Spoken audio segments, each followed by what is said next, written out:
Bonjour à tous, deuxième vidéo sur l'hypersensibilité.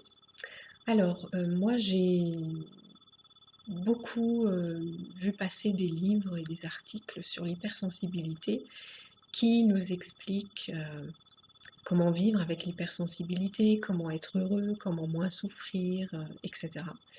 J'ai rarement vu des éléments d'information sur pourquoi on est hypersensible et comment on fonctionne.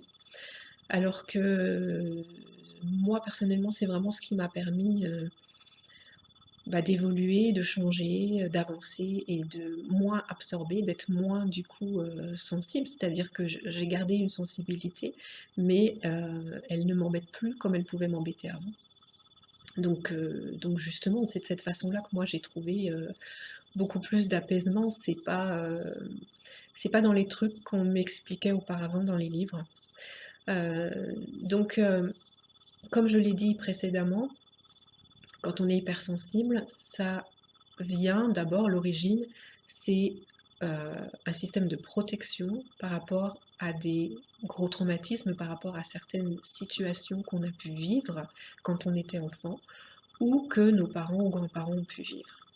Alors, c'est vrai qu'on peut peut-être mettre un bémol parce qu'aujourd'hui, il y a de plus en plus d'enfants dits hypersensibles. Euh, on pourrait peut-être dire que ces enfants, ils n'ont pas tous vécu des traumatismes ou il n'y en a pas eu dans toutes les familles. En même temps, il y en a énormément, donc c'est pas forcément surprenant. Enfin, en tout cas, moi, à chaque fois que je vois ces enfants en consultation, il y a effectivement derrière des traumatismes qui ne leur appartiennent pas forcément. La plupart du temps, c'est pas le cas, mais il y a des traumatismes dans la famille, dans l'histoire familiale, ça c'est sûr. Donc on reste quand même sur toujours cette origine, même s'il y a de plus en plus d'enfants qui sont concernés, il y a toujours, d'après moi ce que je constate, des situations de maltraitance ou en tout cas des situations de danger pour lesquelles il faut se protéger. Et donc c'est ça, comme je vous l'ai déjà dit aussi dans l'autre vidéo, qui fait qu'on on développe cette sensibilité, on développe des grandes antennes. Alors la sensibilité, on dit hypersensible tout simplement parce qu'on ressent plus que les autres. On ressent ce que d'autres ne sentent même pas. Elle est à plusieurs niveaux, c'est-à-dire que les gens hypersensibles peuvent être sensibles au bruit, aux odeurs, aux textures, aux vêtements. Les enfants actuels ne supportent pas les étiquettes. Dès que vous achetez un vêtement, ils découpent l'étiquette. Euh, Ils peuvent être sensibles aux couleurs, évidemment à l'environnement aussi, aux lieux. Euh, donc il y a des personnes qui vont visiter des lieux et ne rien sentir, ils vont juste trouver ça bien ou pas bien. Les hypersensibles vont avoir plein de sensations, plein de ressentis qui vont se manifester de différentes façons. Et puis, donc ça, ce que je viens d'évoquer, c'est l'hypersensibilité propre, je dirais, c'est-à-dire, voilà, je ressens des choses qui m'appartiennent, avec mon corps notamment, mais aussi par les cinq sens. Et puis, il y a l'hypersensibilité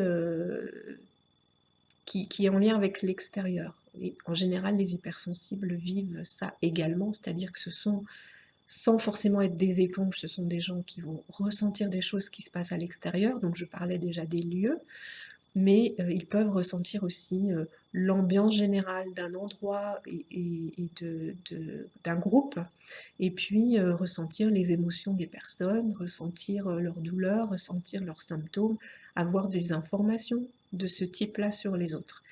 Euh, et c'est ça qui est hyper perturbant en fait, c'est le fait qu'il y ait toutes ces informations à traiter, que ce soit les nôtres ou celles qui viennent de l'extérieur, ça fait beaucoup de choses en fait à assumer et à gérer.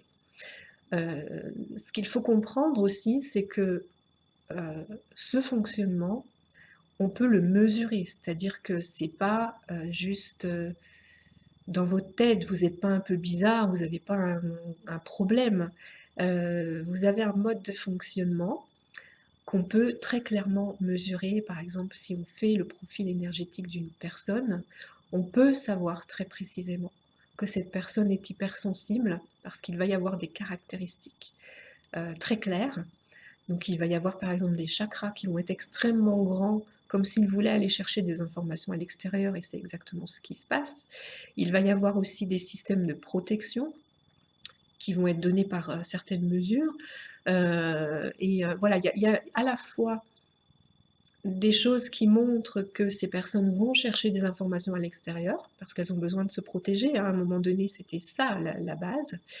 Et puis en même temps, il y a un système de protection qui bloque les échanges d'informations, mais qui ne marche pas en réalité, qui fait qu'on est encore plus fragile et que ça rentre encore plus facilement. Voilà. C'est comme si, comme s'il n'y avait pas de frontière entre soi et l'autre, et c'est poreux. Et la difficulté, c'est qu'on ne fait plus la différence entre ce qui nous appartient et ce qui appartient à l'autre. Donc ça, j'y reviendrai.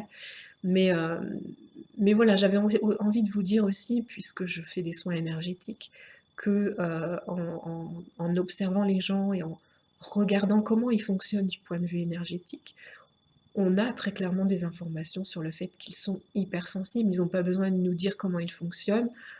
On va leur dire, vous, vous êtes hypersensible, vous ressentez des choses, vous devez entendre peut-être des choses, vous avez des informations de tel ou tel ordre, de telle ou telle façon.